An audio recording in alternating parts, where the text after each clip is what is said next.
We are at the start of the Dempster Highway, about to begin our journey up to the Arctic Ocean and to Tuktoyaktuk. It's a total of 880 kilometers on a gravel road, so it should be quite the adventure. Yeah, hopefully no flat tires. The Dempster Highway is known for flat tires and broken windshields. Our windshield's already cracked, so we don't have to worry about the windshield part, but we've aired down our tires about 25% to hopefully avoid getting a flat on the way up. 4 years ago, I posted this to my Instagram stories, and I've been wanting to do this for years, and this marks the beginning of doing that epic adventure. I've also wanted to do this for a few years, and I've driven past this sign a couple times, and every time there was something calling me, so I'm finally getting that chance to really see what it's like up there.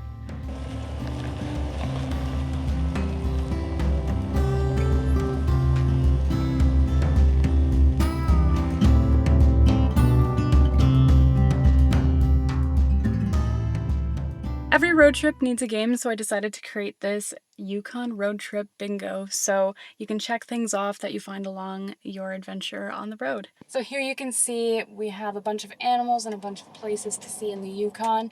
Of course, a polar bear, a beluga, and a couple of other things are very unlikely to see, but we put them on there anyways. What are you most excited to see? A polar bear. I'm probably not going to see one, but I'd love to see it. If we actually see a polar bear on this trip, it will be in the Northwest Territories, but I made this for the Yukon and the Northwest Territories because most people that come to the Yukon that drive the Dempster Highway, they're going up to the Northwest Territories, so it goes for both. If you'd like to play this road trip bingo when you come to the Yukon, you can find the link down below.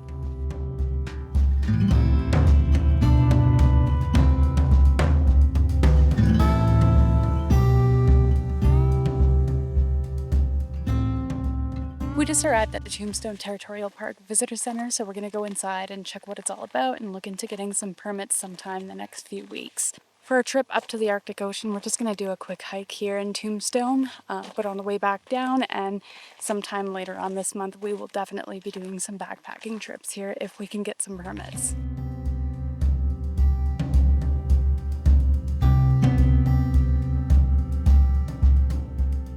So we just left the Tombstone Territorial Park Visitor Center, and we're just here at this rest stop to have some lunch before we fuel up to go on a 2 to 3 hour hike. This is the beautiful view that we have while we have our lunch. It is pretty smoky here. There's quite a few forest fires in Northwest Territories and a few in the Yukon, so that's causing quite a bit of smoke to be here. We just got back from our hike up the Golden Sides Mountain Trail. I just washed my hair, that's why it's all up like this. It was a fun little hike. It took us about an hour and a half. Yeah, about 2 hours, hour and a half, like somewhere in there. Yeah, wasn't too bad, wasn't too long. It was just a gravel path all the way up, pretty rocky. It's kind of slippery on the way down. Yeah. In some spots, I almost wiped out a few times, but it was moderate, I'd say, overall. 4 miles, 1,000 foot of elevation gain. Beautiful views the whole way.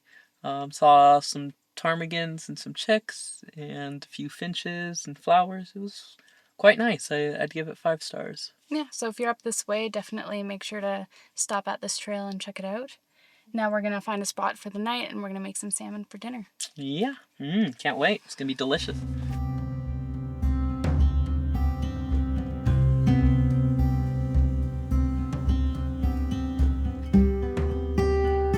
We see a little caribou way down there, down in the riverbed. Just went behind some bushes, but he had a really big rack, and that's our first big wildlife of the trip.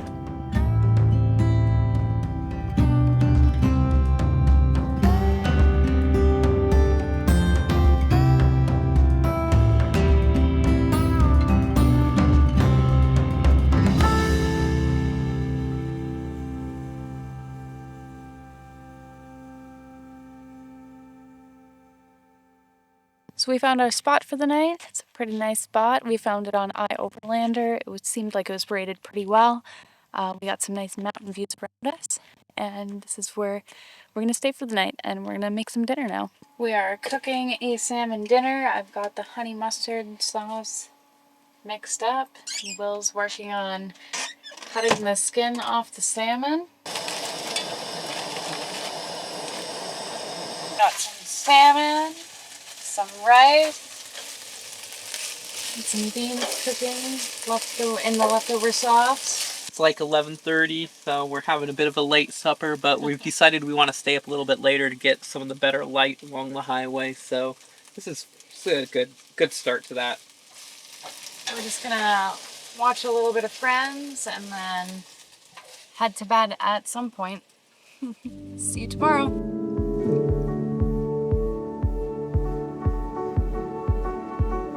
It's the start of day 2. We had a nice rest here at this beautiful campsite. Today, our goal is to make it up to the Arctic Circle or maybe Northwest Territories. According to Google, that's like 4 or 5 hours, but for us, it'll probably be like 6 to 7 hours. We also want to stop and maybe go for a little hike somewhere and stop at anything we're seeing. Hopefully, we'll see some bears or other wildlife today, so it should be a fun day. We're really excited to hit the road here.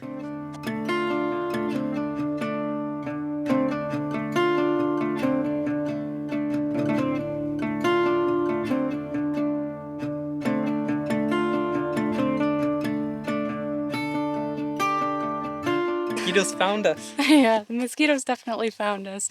We've been on the road for a couple of hours now. We stopped quite a few times to take some videos and check out some views. We're here at Ogilvy Ridge. I don't know if that's how you pronounce it, but that's what we're gonna go with. Yeah.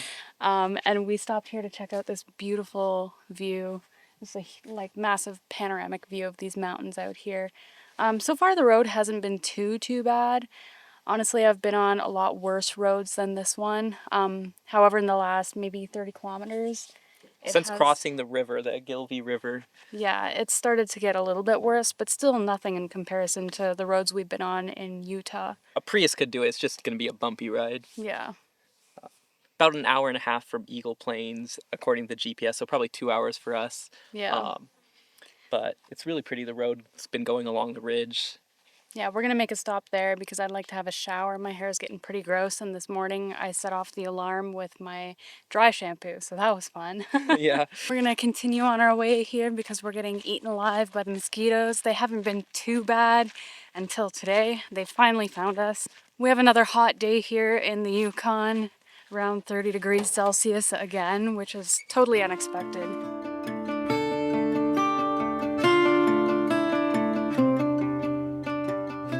So we just arrived at Eagle Plains and we need to fill up here. Gas is $2.48, so that's going to be expensive. We don't even know what the diesel price is yet. Yeah, it's not going to be cheap. This is about the halfway point of our trip, at least halfway to Inuvik. I'm not sure if it's halfway to Tuk, but the road's been a bit rougher for the past couple hours. Not bad at all, just more washboardy.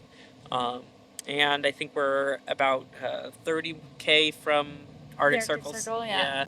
Though it still feels like we might as well be at the equator. Like, Yeah. definitely not Arctic weather. It's like 30 degrees today, so wasn't what we were expecting getting up here. I was expecting to be wearing like a big jacket. Yeah, this is Fleece more like short and tank top weather. I'm in a tank top and shorts right now, so Yeah. and I'm toasty.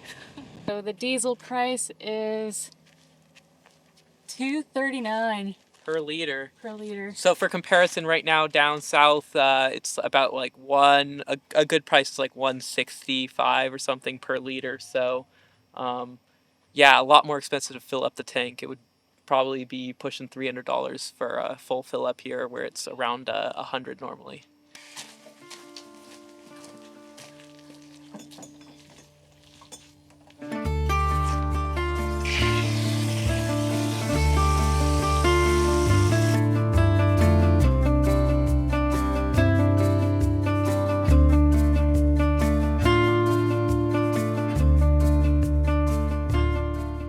Finally made it to the Arctic Circle.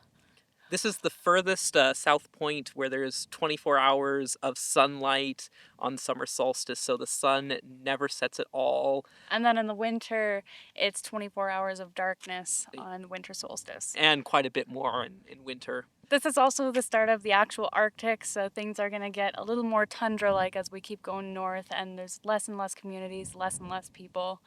Yeah, it's a pretty cool thing to be able to drive into the Arctic Circle. There's I don't know, I think there's only 3 or 4 roads you can drive into the Arctic Circle anywhere on Earth, so it's a really cool thing to do.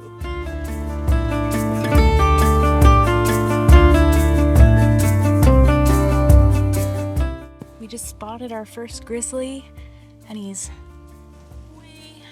way out there, real tiny, but he's a big boy.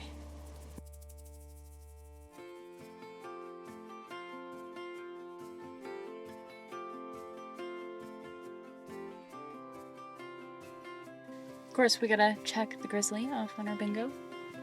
So we're gonna take our little thing, duplicate it. There we go. Grizzly! And you can see him way out there, barely. Barely. It's right there in the middle.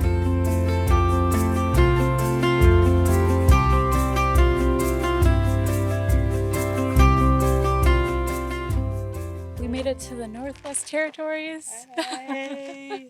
It's about 1 a.m. here. It's getting a little chilly out. I got the moonrise back there. Still got the sunset glow the other direction. Just saw an owl. Gotta figure out what kind it was, but it's really cool to be to the Northwest Territories. Not many people get to come here, and it's like a place I wanted to come to since I was a wee little lad. So it's very exciting for me, at least. So now we're gonna find a place for the night and we'll head back on the road tomorrow morning. Today's day 3 of driving the Dempster Highway. We parked here for the night at the Northwest Territories and Yukon border, and we're gonna try to head up to Inuvik today, maybe a little further depending on how long it takes us to get there. Yeah, it's a beautiful spot up here. We're in some little hilly, mountainy things. It's tundra, no trees. We saw an owl when we were pulling in last night, and you can definitely imagine seeing lots of grizzlies out here. We'll see if we get lucky and see any more. Last night, we got here around 2, a little before, like 1:30 something, but it stayed basically light. There was like sunset glow in the sky the whole night, you know, plenty bright enough to read. It was pretty wild, and it's only going to get more as we go further north. And it's insanely hot here again today. It's like 30 degrees out. Feels tropical. Yeah. I'm not sure if we're in Yukon or if we're in Central America. Yeah, we might have accidentally drove south. Yeah, it happens to the best of us.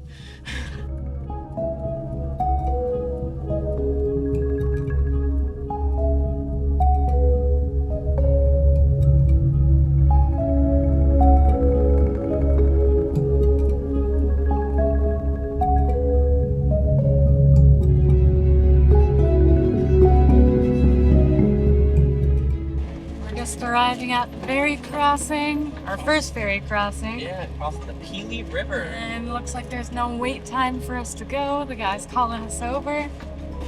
And some seagulls. Alright, let's pull on and get ready to cross. Get prime vantage point.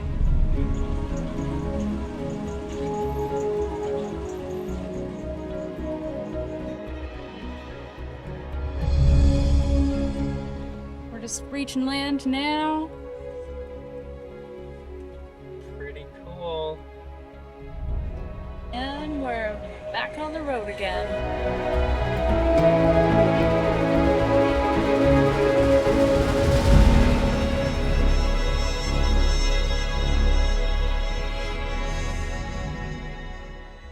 We just got to the second ferry crossing here on the Dempster Highway. We are about to cross the Mackenzie River. We only had like, what, a 10-minute wait? Not bad, yeah, something like that. Something like 10 minutes. So the ferry goes from this side of the Dempster Highway across to Sigachik, which is way over there, and then across that way to continue down the Dempster Highway.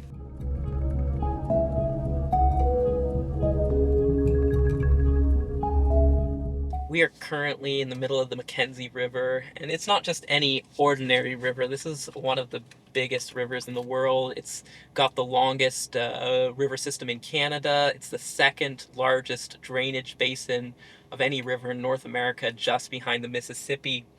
And its delta here into the Arctic Ocean is massive. It's several hundred kilometers wide at its widest. So it's quite the river, and it's really cool to actually get to see it because a lot of it is running through just unpopulated wilderness, especially up this far north where it's at its true size. We are back on pavement. It's pretty incredible. All of a sudden we passed the Inuvik airport. We're still about 10K from Inuvik, and there's a Tesla.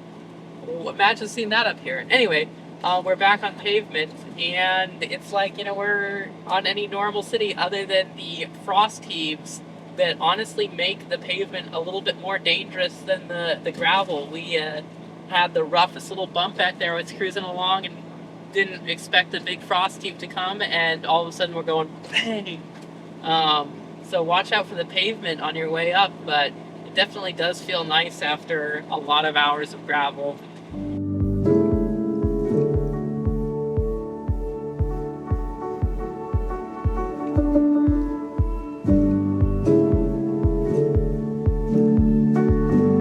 We made it to Inuvik and we stopped in at the recreation center and we were able to actually get free showers, so it feels nice to be all clean. Yeah, really, it's nice. It was a nice place. We found it on iOverlander, which is a great app for finding places to camp and shower and get fresh water. So definitely recommend checking out iOverlander too.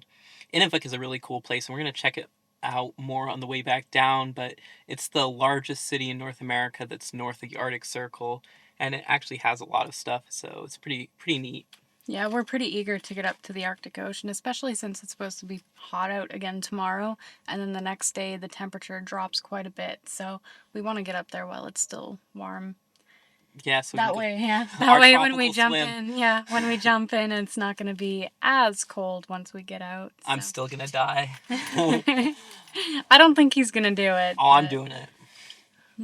But yeah, on our way back down, we will definitely be stopping back in Inuvik and actually exploring it a little bit more.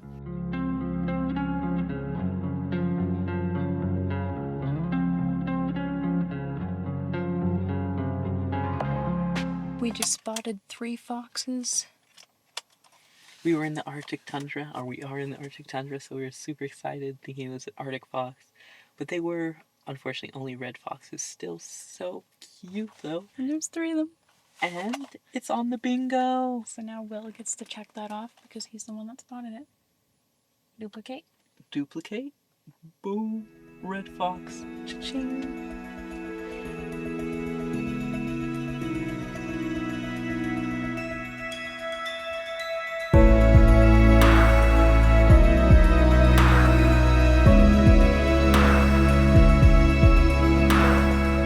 Today's day 4 of driving the Dempster Highway. We stopped in Inuvik yesterday and kept driving. We drove until about, 2 a.m.? 2 a.m.? Something 2:30 a.m. And we parked at the spot we found on iOverlander, about a 30-minute drive from Tuktoyaktuk. That's exciting. Arctic Ocean is only like 12 miles that way. There's lots of polar bears somewhere off in that direction. You probably won't see one, but I have hope. Yeah, most of the polar bears are probably out on the sea ice, so quite a bit further. Yeah, but it's a beautiful day for a polar plunge. It actually really feels almost warm enough to go swimming, so it's really great. As a Canadian, it's definitely warm enough to go swimming. I'm sweating.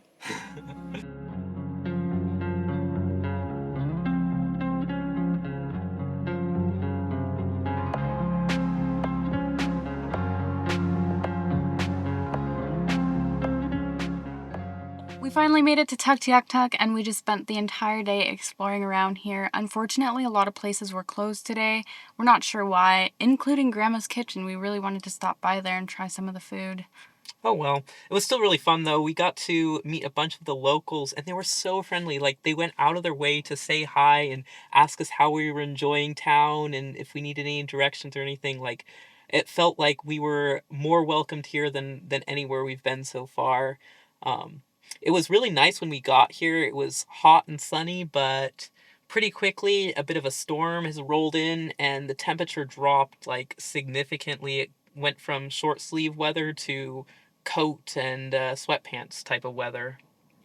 We originally wanted to go swimming when the light was really nice and the sun was setting and really pretty, so we came up on the warmest day up here, planning for that, but we preferred to go when the sun was really nice. So we decided to wait it out a little bit, expecting it to still be nice a little bit later in the day. Unfortunately, Nope. like Will said, the clouds rolled in, the wind rolled in, and when it was finally time for us to go swimming, it got pretty chilly out. Hey, but we still went anyways. Yeah, we aren't letting a literal Arctic storm stop us. No way. And Krista didn't think I was going to get in, but I did. Hey, I went in twice. Yeah, no, she still outdid me, but hey, I am now an official member of the Polar Plunge, whatever.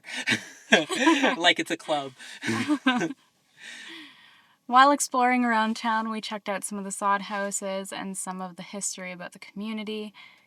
We also enjoyed a nice leisurely walk along the beach. I was hoping to find a cool seashell or something, but it just does not seem like there are any shells up here. I don't know, maybe it's too cold. Apparently, this ocean here is frozen like 9.5 months out of the year, so I guess maybe that's too cold for shellfish. So there are campsites in Tuktoyak where you can stay, but they're $60 a night, so we're actually going to head out of town and stay at a place we find on iOverlander. The rain's rolling in and it's almost midnight, so we're gonna go do that now. We made it back with no flat tires, no windshield cracks, and no breakdowns, and we loved it so much that we actually went back again in the fall and drove back up to the Northwest Territories. So now we're here to give you our final thoughts on our drive up the Dempster Highway. Yeah, we wanted to go over a few key points if you're wanting to do the same adventure. Starting off the road conditions, this was the big one. We were told a wide range of things, from the road being absolutely awful to, a breeze. And we kind of think it was closer to a breeze. As far as gravel roads go, it was really nice and smooth with very limited potholes, sections of washboard, but basically any car could make it. The worst section of the road was between the Ogilvy River and Eagle Plains, and here there was some kind of like sharp exposed rocks. I could definitely see flats happening here, and also a lot of washboard and more potholes. It was even worse when we went back in the fall. Northwest Territories seem to really take pride in their road maintenance, as the sections, once we got into the Northwest Territories, seemed as a whole a lot better. It was pretty smooth sailing, and it seemed like they put some sort of spray on the road to keep the dust down even, which was really nice. Though I've been told this causes rust if you don't wash it off your vehicle as soon as you're back. If you want to do it, don't let your vehicle stop you from making the drive up the Dempster. As long as you have a spare tire, you should have no problem. And if you can air down your tires, that seemed to help a lot. But it's really doable for anything. We've definitely been on worse gravel roads. For sure. There are two ferry crossings on the way up the Dempster Highway. The first one is the Mackenzie River, and it opens at 8:15 in the morning and stops at 11:15 at night.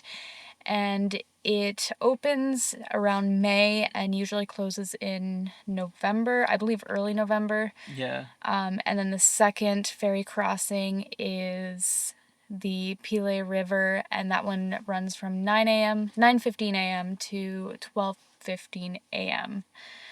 So an hour later than the Mackenzie River, and that one opens late June, so around June 20th, and then closes again in November, around November 8th. Then they turn into ice roads in the winter. They take about 6 weeks to freeze up, so there's about a 6-week period where you can't drive up the Dempster Highway. As expected, the gas prices increased significantly the further north we went. So definitely fill up in Whitehorse and then in Dawson before heading up. But this will make the drive a bit more expensive, especially gas prices up in Inuvik were insane.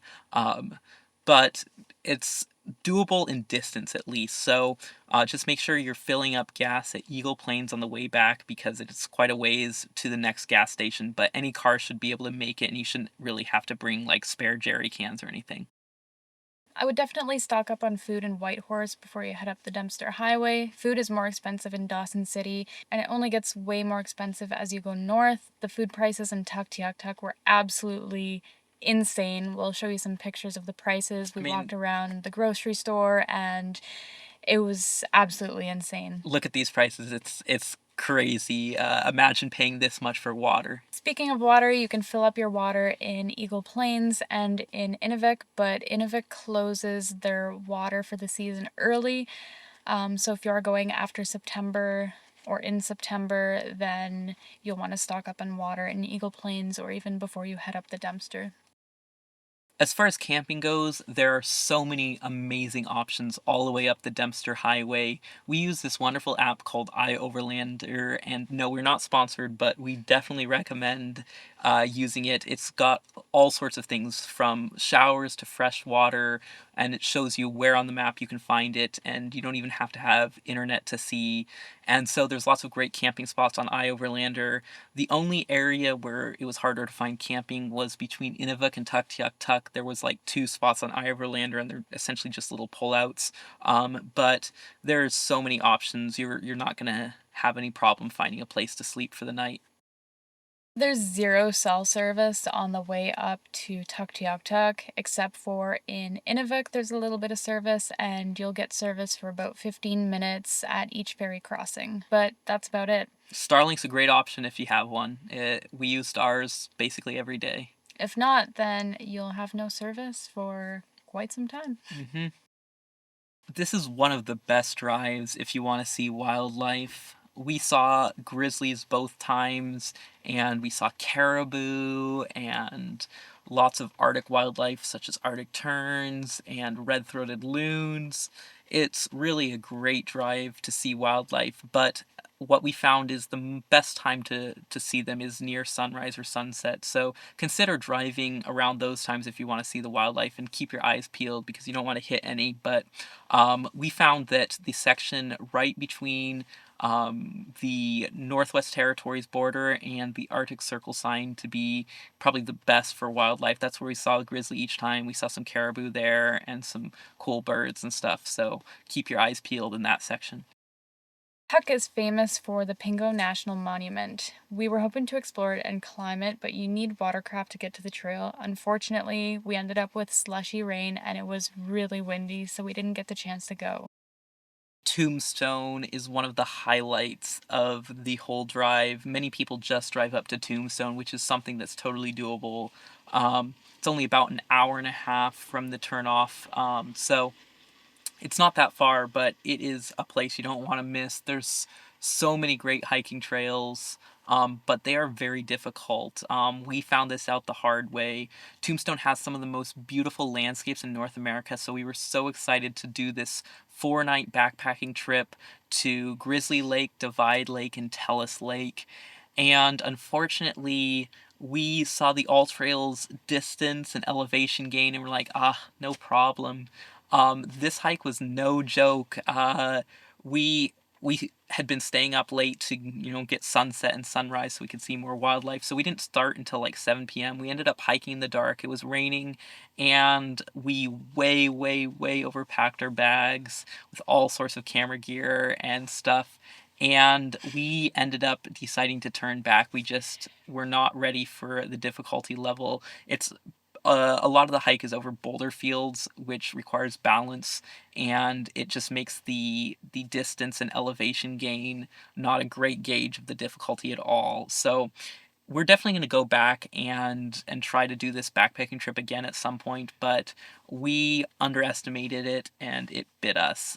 We did actually go and day hike to the viewpoint of Grizzly Lake in the fall, and it was gorgeous with all the oranges and reds and yellows, and it is a very doable day hike. So if you're wanting to do that, just hike up to the viewpoint about like 5 to 6K in, and you'll love the view of Mount Monolith and Grizzly Lake. It's really quite a special place. We'll be back for Grizzly though. Definitely. One day. One day. The first time we drove up the Dempster, we went in July. Everything was green. It was nice, warm, sunny. We had the last few days up in Tuktoyaktuk was a little bit of like cold and rain, but for the most part, it was just beautiful weather the whole time. There were a few mosquitoes at some places, but overall, we found that there wasn't really that many. I think there was just the one spot where we were just getting eaten alive by mosquitoes. Now, don't count on that. I think it's probably year to year. I think we just got a good year with mosquitoes. Yeah, I think we just got lucky there. Summer is a great time to go, but I definitely preferred the drive up in the fall. The colors were just insanely gorgeous. I could not believe my eyes seeing all those colors. If you want fall colors, you can still come during your summer and at the end of August when the fall colors hit up here, but keep in mind that the temperature will be much cooler. Both times of year are beautiful. We definitely preferred the drive to the Ogilvy River crossing in the fall, but past there, north of there, it got a little bit brown, and so the summer, the lush, vibrant greens were absolutely beautiful past there. So depending on the time of year, you'll get different parts that are better. If you go in July and the beginning of August, keep an eye out in the tundra for some cloudberries. We got out and walked in the tundra and we were lucky to find some. They were really delicious and quite unique.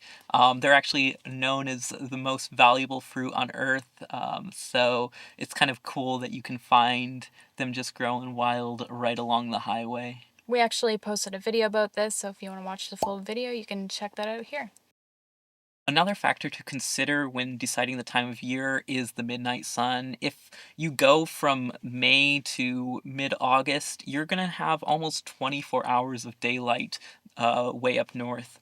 Now, this is really great for being able to put long hours of driving in, and it keeps it warm and nice, but it also means that you might need to bring an eye mask for sleeping, and you're not going to get to see the aurora. Now, this is an amazing opportunity to see the aurora because you get to go so far north. Basically, every day it gets dark, there is a good chance of seeing the aurora. It's just you might have to have a little patience and go out and spend a lot of the night out there watching. We put up a time lapse one night we were up there, and the aurora only came out for like 10 to 15 minutes. So just know that you might have to have a little patience to see it. But if you do want to see it and it does get dark and is clear, you have a really, really great chance. Now, our favorite spots along the way. Number one has to be Tombstone. Yeah, for sure. The mountains are just so epic, and it's especially gorgeous in the fall. The colors are... the colors. It was amazing.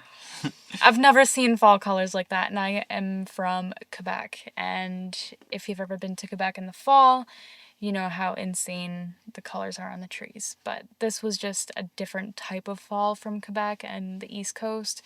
It's just a whole other vibe, and it's beautiful. The whole tundra lights up with color. It's really special. Yeah. Number 2 would be the Arctic Ocean. I mean, how cool is it that you can drive all the way up to the Arctic Ocean? It's frozen about 9 months out of the year, so if you go up anytime other than in summer, you can go right out and walk on it. But if you go in the summer, you can go for a swim, and the water is very chilly, but it's icy. It's something you can say that very few people have done, so it's pretty cool. It's not even that the views were incredible or anything, it's just the fact that it's the Arctic Ocean. It's the Arctic Ocean, and there's polar bears there. We didn't see them, but they are there. Actually, the week before we were there was a polar bear and 2 cubs spotted, so we just missed it. I'm so depressed about this. We really loved the section between the Arctic Circle and the Northwest Territories border. This was the section that we saw grizzly bears each time we went up. It was just really pretty. Yeah, and you kind of drive through some mountains. Apparently that's where you're most likely to get snow. Really, almost any time of year there is a chance of snow, so be prepared for potential slushy conditions there, but it's a really cool area. You're above the trees and lots of wildlife. Another cool place is Engineer Creek, and it's this bright yellowy orange creek that runs next to the road, and it runs through some iron deposits which have rusted, and it turns the creek this just otherworldly color. It's really quite unique. Between Inuvik and Tuktoyaktuk was another really cool part because it's the only place with true Arctic tundra. This was the area we found some cloudberries and some really cool Arctic wildlife. And our final thoughts. Driving the Dempster Highway took quite a bit of time and cost a lot more than a typical road trip would have, but it was definitely worth every single penny that we spent. The fact that we went to the Northwest Territories and swam in the Arctic Ocean is such a unique experience that was so worthwhile, and we definitely recommend it to anybody who makes their way up to the Yukon. So that wraps up this video. We hope you enjoyed it. We plan on driving the sister highway to the Dempster, known as the Dalton, in Alaska. We will be doing this in the winter, so it's going to be quite a different experience. And quite the adventure. Yep. If you want to follow along on our adventures from the Arctic all the way down to Argentina, make sure to hit that like button, make sure to hit that subscribe button and that bell icon so you don't miss out on any of our adventures. And we'll see you in the next one. Bye. Bye.